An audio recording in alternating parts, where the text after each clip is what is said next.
Procès Gérard Depardieu, œillade dérangeante et avocat hurleur, ça démarre plutôt mal pour l'accusatrice. Le procès de Gérard Depardieu s'est ouvert le lundi 24 mars 2025 à Paris. Peu après le début de l'audience, l'avocat de l'acteur a contesté la version d'une accusatrice. Gérard Depardieu fait face à la justice.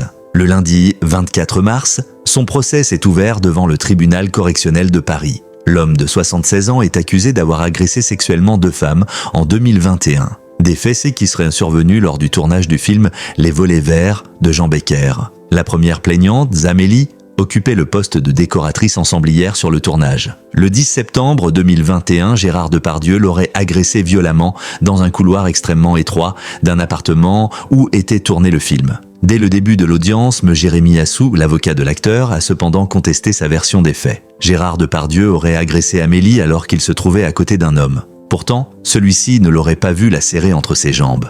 Il est certain que vu la configuration des lieux, si vous êtes à moins de 3 mètres, vous auriez vu, a assuré Jérémy Assou. L'avocat, muni d'un mètre laser, a ensuite fait une démonstration à l'audience. Alors qu'elle décorait l'appartement, Amélie aurait entendu Gérard Depardieu lui dire « Je vais te fourrer mon gros parasol dans la chatte ». Pour l'avocat, il est cependant peu probable qu'aucun témoin n'a entendu l'acteur. TF1 rapporte que Jérémy Assou a ainsi hurlé à plusieurs reprises cette phrase en s'adressant au procureur pour prouver qu'il aurait été entendu. Pour l'avocat de Gérard Depardieu, il n'existe en réalité aucun témoin de l'agression décrite par la plaignante. Il a ainsi dénoncé une chasse à l'homme bancale. Celle-ci aurait été orchestrée dans le but de faire tomber le monstre sacré. De son côté, Gérard Depardieu n'a pas hésité à faire face à ses accusatrices dans la salle d'audience. Selon les informations de TF1, il a notamment lancé un regard très appuyé en direction des parties civiles assises à moins de 3 mètres de lui. Pour rappel, l'acteur conteste les faits qui lui sont reprochés. Il encourt jusqu'à 5 ans d'emprisonnement